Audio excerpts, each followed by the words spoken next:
اس لیے میں کہتا ہوں تبلیغی جماعت میں وقت لگایا کرو. بس آخری بات, کس میں وقت لگاؤ؟ تبلیغی جماعت تمہیں تمہارے ہدف پہ لے کر آئے گی. تبلیغ میں نکل کے دیکھو, میں ایک اہل حدیث کا واقعہ اکثر سناتا ہوں, وہ کئی فرقوں سے دھکے کھا کھا کے نا, پہلے یہاں گئے, پھر وہاں گئے, پھر ادھر گیا تو لگا وہ یہی صحیح ہے باقی سارے غلط, پھر ادھر گیا پتہ چلا یہ صحیح باقی سارے غلط, دھکے کھا کھا کے. وہ سنا دوں جلدی سے, مختصر, ٹائم ہو گیا نا پورا. ایک اہل حدیث آئے مجھ سے ملنے کے لیے, میری 4 شادیوں والی کتاب پڑھی, اتنی بڑی داڑھی ہے ان کی, تو 4 شادیوں والی کتاب پڑھ کے بڑے متاثر ہو گئی. یہ کتاب ایسی جس سے بریلوی بھی متاثر ہوتے ہیں, اہل حدیث بھی ہوتے ہیں, دیوبندی بھی ہوتے ہیں, شیعہ بھی ہوتے ہیں, ہر آدمی, کیونکہ آدمی تو آدمی ہے نا, آدمی پہلے, دیوبندی بریلوی بعد میں. وہ کہتے ہیں ہر بھلے دیوبندی نے لکھی ہو, حنفی نے لکھی ہو, بریلوی کتاب بڑی شاندار لکھی ہے. تو وہ اہل حدیث بندہ, اتنی بڑی داڑھی اس کی, وہ بیان سنتے بھی ہیں. یہاں آ گئے, 2008 کی بات ہے یہ, آج سے 12 سال 13-14 سال پہلے. تو بڑی داڑھی, مجھے اندازہ ہو گیا کہ یہ چینل تھوڑا سا کیا ہے, چینج لگ رہا ہے نا. خیر, کہہ رہے ہیں یار یہ میں نے آپ کی کتاب پڑھی ہے یار, کیا کتاب لکھی ہے یار, کیا اف دلائل کے انبار لگا دی, او ہو ہٹو بچوں ہو گیا نا. میں نے کہا ماشاء اللہ آپ کی داڑھی بڑی خاندانی ہے. کہنے لگے میں اہل حدیث ہوں. چلو اچھی بات ہے, کوئی مسئلہ نہیں ہے. تو میں نے کہا اور کیا کرتے؟ کہتے میں ہوں اہل حدیث لیکن میں بڑا معتدل ہوں, میں تبلیغ میں وقت لگاتا ہوں. میں نے کہا عام طور پہ اہل حدیث تبلیغ کو اچھا نہیں سمجھتے, تو آپ کیسے؟ تو مجھے انہوں نے اپنا پورا واقعہ بتایا. یہ واقعہ میں نے ایک بیان میں, لیکن آج کے ٹاپک کے حساب سے یہ ذرا اور زیادہ فٹ آ رہا ہے. کہنے لگا پہلے میں تھا بریلوی 40 والا نا, ہمارا پورا خاندان, میلاد شریف اور جو بریلوی حضرات میں ہوتا ہے, میت کے 3 دن کے بعد الگ چیزیں چل رہی ہیں, پھر 40ویں میں الگ چیزیں چل رہی ہیں, پھر یہ ساری چیزیں. کہہ رہے ایک دن میں نے کسی دیوبندی کا بیان سنا, یہ بدعت ہے, اس پہ کوئی حدیث نہیں ہے, تو میں دیوبندی ہو گیا. کہہ رہے جب دیوبندی ہوا تو پھر میں نے تھوڑے دن دیوبندی رہا, پورا خاندان میرے خلاف. کہہ رہے پھر میں کسی اہل حدیث کا بیان سنا, اہل حدیث تو ظاہر ہے بار بار قرآن حدیث وہ لفظ یہ بہت ریپیٹ کرتے ہیں, تو میں نے لگا کہ یار اہل حدیث کیا ہوتے ہیں, صحیح تو کہہ رہے میں اہل حدیث میں چلا گیا. پھر خاندان والوں سے جھگڑا. پھر کہہ رہے ایک دن جماعت المسلمین والے سے ان کی تقریر سنا, انہوں نے کہا کہ یہ بھی ایک فرقہ ہے اہل حدیث, جیسے دیوبندی فرقہ, بریلوی فرقہ, اہل حدیث بھی فرقہ, تو نام چینج کرنے سے کیا ہوتا ہے تو فرقہ واریت تو غلط ہے.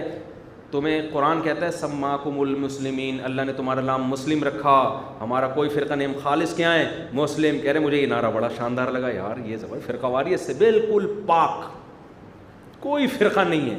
ابے یہ بھی فرقہ ہے, اتنی سینس نہیں ہے. جو لوگ کہہ رہے ہیں نا ہمارا کوئی فرقہ نہیں ہے, وہ ایک نیا فرقہ نکال رہے ہوتے ہیں. تو کہہ رہے میں جماعت المسلمین میں چلا گیا. اب اس وقت تک جماعت المسلمین پارٹ 1, پارٹ 2 اور پارٹ 3 نہیں تھی, ابھی تو پارٹ 1 اور پارٹ 2 بھی چل رہا ہے ماشاء اللہ مارکیٹ میں نا, لیکن اس وقت ایک ہی پارٹ تھا. کہہ رہے اب جماعت المسلمین سے آگے کوئی یہ نئی چیزیں اس وقت تک یہ مارکیٹ میں جو آج کل چل رہی ہیں یہ آئی نہیں تھی. کہہ رہے ہم اب جماعت المسلمین سے آگے تو کچھ تھا نہیں, تو میں جماعت المسلمین میں, کہہ رہے پھر میں 20-25 سال جماعت المسلمین میں رہا. مالدار آدمی تھا, تو کہہ رہے میں نے جماعت المسلمین میں بہت پیسہ خرچ کیا ان کو پروموٹ کرنے کے. اور جماعت المسلمین کے ایک بڑا عہدہ بھی تھا, میں پورا عہدہ نہیں بتاؤں گا, جماعت المسلمین پھر ان کو تنگ کریں گے جا کے. انہوں نے مجھے بتایا کہ نام نہیں لیجیے گا. میں جماعت المسلمین والے پھر کیا کریں گے, تنگ کریں گے, مسلم ہے نا اس لیے. تو خیر کہہ رہے ہم جناب 20-25 سال ایک بڑا عہدہ ہمارے پاس, اور کیونکہ اس سے آگے کوئی فرقہ تھا ہی. کہہ رہے لیکن مجھے اندازہ ہونے لگا کہ یہ حنفی لوگ امام ابو حنیفہ کی ایسی تقلید نہیں کرتے جتنی یہ اپنی امیر کی تقلید کرتے ہیں. بار بار لیبل یہ کہ ہم مقلد نہیں ہے, لیکن ان سے بڑا مقلد دنیا میں کوئی بھی نہیں. یہ اپنے امیر کی ہر غلط کو صحیح تو صحیح ہے ہی, ہر غلط کو بھی کیا کرتے ہیں, یہ شخصیت پرست لوگ ہیں. حنفی تو پھر بھی بہت سے قول میں امام حنیفہ کے قول کو چھوڑ دیا انہوں نے, یہ تو چھوڑتے ہی نہیں ہیں. اور ایسا اس کی عقیدت اور ایسی محبت کہ اس سے بڑا بابا, جو کہتے ہیں نا میں کسی بابے کو نہیں مانتا, وہ ایک بابے کو مان رہا ہوتا ہے, ہزاروں لاکھوں کا انکار کر رہا ہوتا ہے وہ, اور ایسا مانتا ہے کہ ہم ایسا اپنے بابوں کو نہیں مانتے. تو کہہ رہے مجھے یہاں یہ نظر آیا, تو میں اب ظاہر اسلام پھر سے انسان مرتد ہو جائے نا کہ یار یہ سارے ہی غلط ہیں تو صحیح کون ہے. کہہ رہے میں نے پھر ارادہ کیا کہ یار یہ کیا, میں کدھر جاؤں, کون صحیح ہے کون غلط ہے. دھکے کھاتے کھاتے کہتے ایک دن کیا ہوا, اچھا ہر جگہ یہی, وہ صحیح وہ غلط, وہ غلط وہ صحیح, یہ ٹانگیں چوڑی پھر پتلی پھر رفع الیدین پھر نہیں کرنا پھر فاتحہ پھر زور سے آمین. کہہ رہے اسی میں میرے دماغ کیا ہو گیا, پاگل ہونے لگا. کہہ رہے پھر میں ایک دن تبلیغ والے بیٹھے ہوئے تھے نا, تو میں ادھر جا کے بیٹھ گیا. کہہ رہے وہ بات یہ کر رہے ہیں ہمارے اندر دین کیسے آ جائے, پوری دنیا میں دین کیسے چلا جائے, اس کے لیے ہمیں محنت کرنی ہے, اللہ سے ہوتا ہے, اللہ کے غیر سے کچھ بھی نہیں ہوتا. کہہ رہے میں نے کہا بیٹا ابھی یہ مجھے آہستہ آہستہ پکڑیں گے, مجھے کہیں گے ٹانگیں چوڑی کیوں کر رہے ہیں, ٹھیک ہے نا. کہہ رہے میں نے کہا چلو ٹرائی کر کے دیکھتے ہیں, 3 دن لگاتا ہوں میں ان کے ساتھ. کہہ رہے میں نے 3 دن لگائے, میں نے رفع الیدین کیا نا, تو میں نے کہا اب مجھے کوئی نہیں مارے گا, رفع الیدین کیوں کر رہے ہیں, اور پھر میں دلائل دوں گا, پھر یہ مناظرہ ہوگا. عادت پڑ چکی تھی. کہہ رہے 3 دن ہو گئے کوئی بات ہی نہیں, نہ رفع الیدین کی, نہ دیوبندی کی, نہ بریلوی کی, نہ اہل حدیث کی, نہ جماعت المسلمین. وہ کہہ رہے ہیں بھائی نماز پڑھو, ہم سب کو فکر کرنی ہے کس طرح ساری دنیا کے لوگ کیا بن جائیں, نمازی بن جائیں. میں ایک دفعہ آرمی کے میس میں جانا ہوں, ایک بریگیڈیئر آن ڈیوٹی, وہ گشت کر رہے تھے. میں نے کہا کہ آپ گشت آن ڈیوٹی مطلب اس وقت سول ڈریس میں تھے وہ, کیونکہ شام کا ٹائم تھا. تو میں نے کہا آپ گشت کر رہے ہیں, اتنی محنت, کہہ رہے ہیں یار ہمیں ریونڈ سے یہ ہدف دیا ہے کہ یہ فکر کرنی ہے کہ اس پورے علاقے کے 100% لوگ نمازی بن جائیں. کیسا یار, کیسا ہدف ہے یار, بریگیڈیئر کو کہاں لگا دیا. حالانکہ نہیں بن سکتے لیکن ایک فکر تو ہے نا. میں نے کہا یار دیکھو, اور اگر وہ اسکالرز کو سن رہے ہوتے بریگیڈیئر صاحب تو کیا کر رہے ہوتے, پوری دنیا کو مجھے یہ ہدف دیا گیا کہ بنو امیہ کے خلاف پوری دنیا کو لانے. میں کتاب لکھ رہا ہوں تاکہ ساری دنیا بنو امیہ کو کیا دے, گالیاں دے. وہ بریگیڈیئر یہ کام کر رہا ہوتا بیٹھ کے, اور محمد بن قاسم لٹیرا تھا, محمود نبی لٹیرا تھا, فلانا, یہ کام کر رہا ہوتا وہ بیٹھ کے. تو بریگیڈیئر صاحب کیا کر رہے ہیں, مجھے میری آنکھوں سے آنسو روکنا میرے لیے مشکل ہو گیا کہ یار یہ کیا, یعنی کتنا مہذب کام ہے, اتنے بڑے آدمی کو کتنے اچھے ویژن پہ لگا دیا. تو وہ اہل حدیث بھائی بولتے ہیں کہ میں رکوع میں گیا, میں نے کہا مجھے نا بعد میں یہ, انہوں نے ٹوکا نہیں. کہہ رہے میں سمجھ گیا بڑے ہوشیار ہیں, یہ آہستہ آہستہ پکڑیں گے. کہہ رہے 3 دن لگائے. کہہ رہے 3 دن میں کسی نے نہیں کہا کہ یہ کرو تو یہ نہیں کرو, ان کا کہہ رہے یہ مسئلہ ہی نہیں. کہہ رہے پھر ہم نے چلہ لگایا, 40 دن لگائے. تو کہہ رہے سوائے اس کے کہ دین ہمارے اندر اور پوری دنیا میں, اور توحید کی کتنی اچھی دعوت, اللہ سے ہونے کا یقین, اللہ کے علاوہ کسی سے کچھ نہ ہونے کا یقین دل میں آ جائے. کہہ رہے میں نے 40 دن لگائے. کہہ رہے اس کے بعد مجھے اندازہ ہوا کہ میں کدھر ٹھوکریں کھاتا رہا ہوں, کدھر دھکے کھاتا رہا ہوں, سوائے فرقواریت کی آگ اور نفرتوں کی آگ کے ان کے پاس کچھ بھی نہیں ہے لوگوں کے پاس. پھر مجھے کہنے لگے وہ اہل حدیث ہو کے, کہہ رہے میں ہوں رفع الیدین ابھی بھی کرتا ہوں. کہہ رہے لیکن مفتی صاحب اگر مجھے 2008 میں کہا آپ کے ہاتھ میں ممبر ہے, آپ کے پاس عوام ہے, اگر آپ اسلام کی خدمت کرنا چاہتے ہو تبلیغی جماعت کو پروموٹ کرو, اس کے علاوہ جو بھی ہے نا وہ فرقواریت کی آگ میں دھکیل رہا ہے لوگوں کو. لیبل کیا لگا رہا ہے, قرآن و سنت کا, ہر آدمی اپنے فرقے کو پروموٹ کر رہا ہے.